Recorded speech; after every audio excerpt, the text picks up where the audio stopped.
Hello दोस्तों, तो स्वागत है फिर से हमारे YouTube चैनल पर।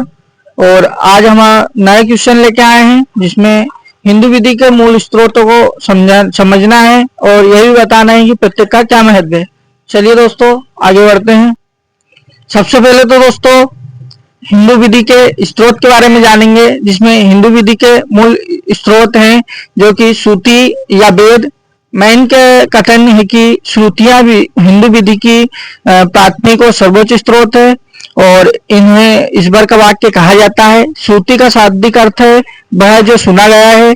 इसके अंतर्गत चारों वेद तथा 6 वेदांत सम्मिलित है। इन वेदों में विधि का स्वरूप धर्म के नियमों के साथ मिश्रित कर दिया गया है, जिसमें 4 वेद ऋग्वेद, यजुर्वेद, सामवेद, सामवेद तथा अथर्ववेद हैं। ऋग्वेद प्राचीनतम वेद है।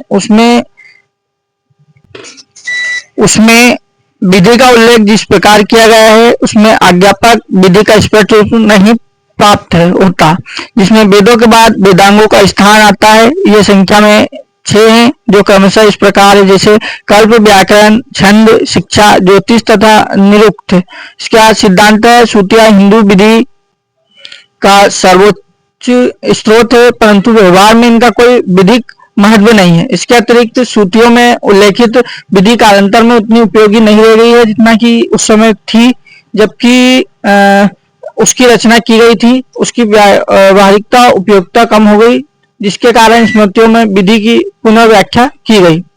इसके बाद है स्मृति। स्मृति का शाब्दिक अर्थ है वह जो स्मृति में रखा गया अर्थात स्मरण किया गया।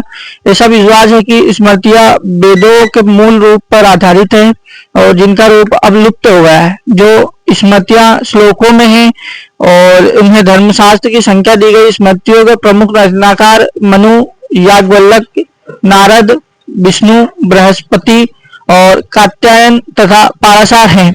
जिसमें इसके बाद है भाष्य तथा निबंध। यद्यपि भाष्य तथा निबंधों का कार्य स्मृतियों की व्याख्या करना है और किंतु निबंधों ने समय की मांग के अनुसार व्याख्या करके मूल विधि को काफी परिवर्तित किया है। इसके बाद मुख्य भाष्य और निबंध है, जिसमें जिमुत वाहन का दायभाग, याज्ञवल्क्य की स्मृति पर विज्ञानेश्वर की टीका, मिताक्षरा मिश्र की टीका, वीर त्र्योदय और वाचस्पति मिश्र का विवाद चिंतामणि।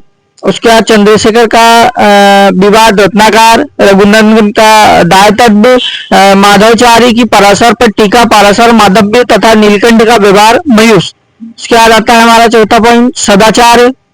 इसके बाद आता है सदाचार को हम समझेंगे। हिंदू विधि के विकास में सदाचार का अत्यंत महत्वपूर्ण स्थान रहा है। स्मृतियों तथा भाष्यों में सदाचार की प्रधानता के विषय में अनेक प्रमाणित लेख प्राप्त होते हैं। विधि के स्पष्ट स्वरूप के विरोध में सदाचार के ही आधार पर विधि निर्धारण किया जाता था और सदाचार को ही सामान्य भाषा में रीति रिवाज अथवा प्रथाओं के नाम से पुकारा जाता है। आधुनिक समय में भी प्रथाओं के महत्व में कोई कमी नहीं आई है, जिसमें कलेक्टर ऑफ मदुरा बनाम मोटू रामलिंगम 1868 12 MI 1397 के मामले में प्रिवी काउंसिल ने कहा है कि प्रथाओं का स्पष्ट प्रमाण लिखित मूल के अधिक प्रमाणित होगा।